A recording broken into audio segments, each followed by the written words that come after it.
The rain was coming down in sheets as I drove home from the office, the wipers of my car working overtime.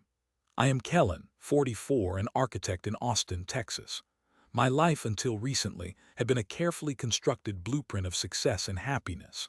My wife, Seren, was a vibrant and successful real estate agent, and we had a beautiful home, a comfortable life, and what I thought was a solid marriage. That night, though, the solid ground beneath me began to crumble. Seren was at a late showing, or so she said. I'd planned a quiet evening, a chance to catch up on some reading and maybe watch a movie, but something felt off. A nagging feeling, a disquiet that I couldn't shake. I decided to do something I hadn't done in years: check our internet router logs. I know it sounds paranoid, but the feeling was persistent, and I needed to quell it. I logged into the router and navigated to the history. My heart leaped into my throat. There, amidst the usual websites, was a string of visits to a dating site, and not just any dating site, but one specifically for married people looking for affairs. And the logins were recent, frequent, and during times when Seren claimed to be working late. The blood drained from my face. My hands trembled as I scrolled through the history, each entry a fresh stab wound. I felt sick, betrayed, and utterly numb. I needed to see her, to confront her, but she wasn't home yet. So I waited, pacing the living room like a caged animal, the rain outside mirroring the storm inside me. Seren finally arrived around 11 p.m., her face flushed, her eyes bright. "Hey honey, long day," she said, kissing me on the cheek. I recoiled slightly, the scent of her perfume now a nauseating reminder of her deceit. "How was the showing?" I asked, my voice betraying none of the turmoil within. "Oh, you know the usual, tire kickers mostly. But I think I might have a serious buyer." "See," she said, heading towards the bedroom. "I'm exhausted. I'm going to take a shower." I followed her, my heart pounding in my chest. "Seren, wait, I need to talk to you." She turned, a look of mild annoyance on her face. "Can it wait, Kellan? I'm really tired." "No, it can't wait," I said, my voice hardening. "I know about the dating site. I know you're having an affair." Her face paled. She opened her mouth to speak, but no words came out. Guilt washed over her features, confirming my worst fears. "Kellan," she stammered, but I cut her off. "Don't. Just don't," I said, the pain welling up inside me. "How long? Who is it?" She hesitated, then the dam broke. It's Kyler, from the office," she confessed, her voice barely a whisper. "It started a few months ago. I didn't mean for it to happen. It just did." "Kyler." My blood ran cold. Kyler was one of her colleagues, a slick, arrogant guy who always seemed to be hanging around Seren. I'd never liked him, but I'd dismissed my feelings as mere jealousy. Now the truth was staring me in the face, ugly and undeniable. "A few months," I repeated, my voice trembling with rage. "A few months of lies, of sneaking around, of betraying me. How could you do this, Seren? How could you?" She started to cry, the tears streaming down her face. "I am sorry, Kellan, I really am. I know I've hurt you. But it's not what you think. It's complicated." "Complicated?" I scoffed. "What's complicated about cheating on your husband? About lying to his face every day? About destroying everything we've built together?" She didn't answer, just sobbed harder. I couldn't stand to look at her. I turned and walked out of the bedroom, slamming the door behind me. I needed to get out of the house, to breathe, to think. I grabbed my keys and headed out into the storm. I drove aimlessly for hours, the rain blurring the city lights, my mind racing. How could she do this to me? I'd always been a good husband, supportive, loving, and faithful. What had I done to deserve this? Was I not enough for her? Had she ever really loved me? The questions swirled in my head, each one a fresh wave of pain.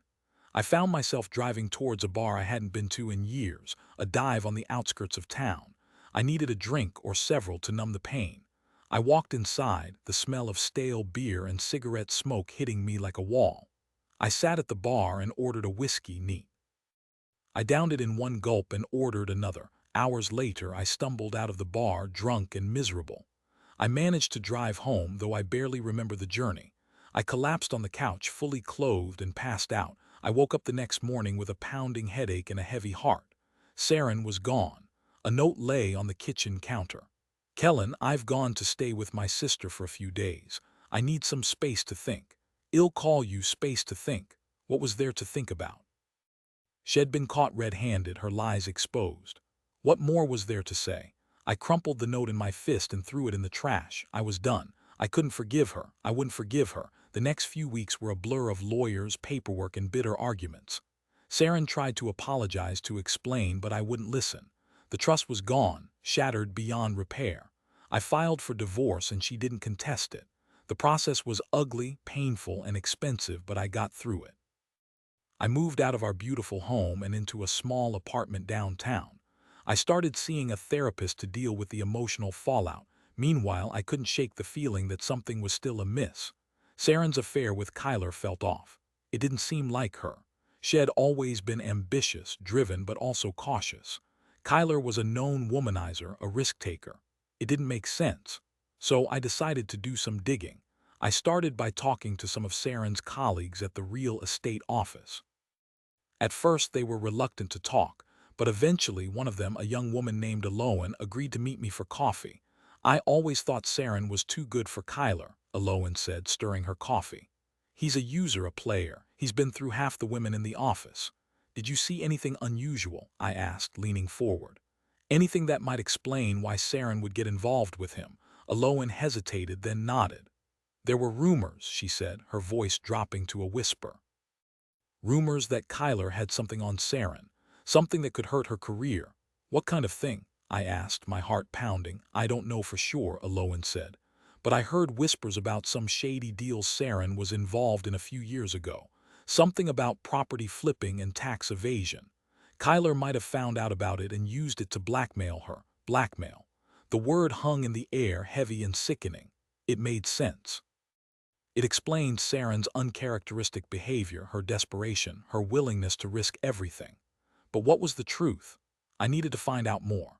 I hired a private investigator, a grizzled old guy named Silas who'd seen it all. I gave him everything. I had the router logs, the names of Seren's colleagues, the rumors about the shady deals.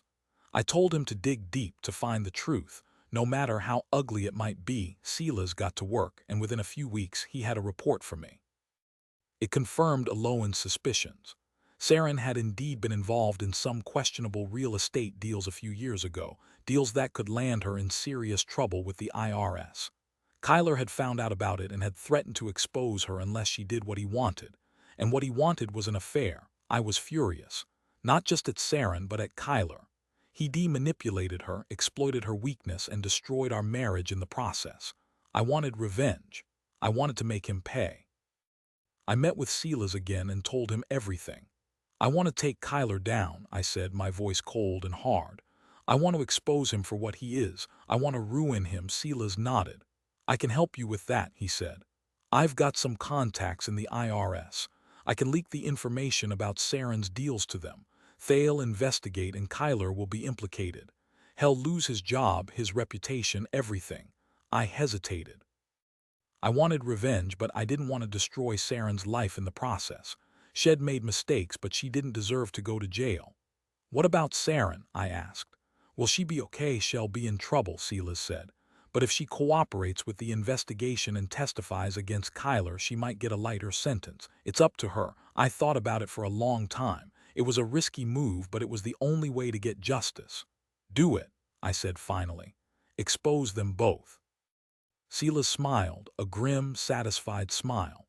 Consider it done, he said. The next few weeks were a whirlwind of activity. The IRS launched an investigation into Seren's real estate deals, and Kyler was quickly implicated. He was fired from his job, his reputation in tatters. Seren, facing the prospect of jail time, agreed to cooperate with the investigation and testified against Kyler. He was eventually charged with multiple counts of fraud and blackmail. I watched it all unfold from a distance, a sense of grim satisfaction washing over me. It'd gotten my revenge. It exposed the truth, but it didn't bring me the peace I'd hoped for. The pain was still there, the scars still fresh. Seren and I haven't spoken since the divorce. I don't know what the future holds for her. I hope she finds a way to rebuild her life, to make amends for her mistakes. As for me, I am still healing. I am still learning to trust again. But I know that I'll never forget the betrayal, the lies, the pain. It's a part of me now, a scar that will always remind me of what I lost. A few months later, I received a letter. It was from Seren. She was working at a coffee shop in another state. She wanted to apologize again and hoped one day I could find it in my heart to forgive her. I never replied. Some wounds are just too deep. However, a year later, I met someone new. Her name was Leif. She was a kind, intelligent woman who had also been through a difficult divorce.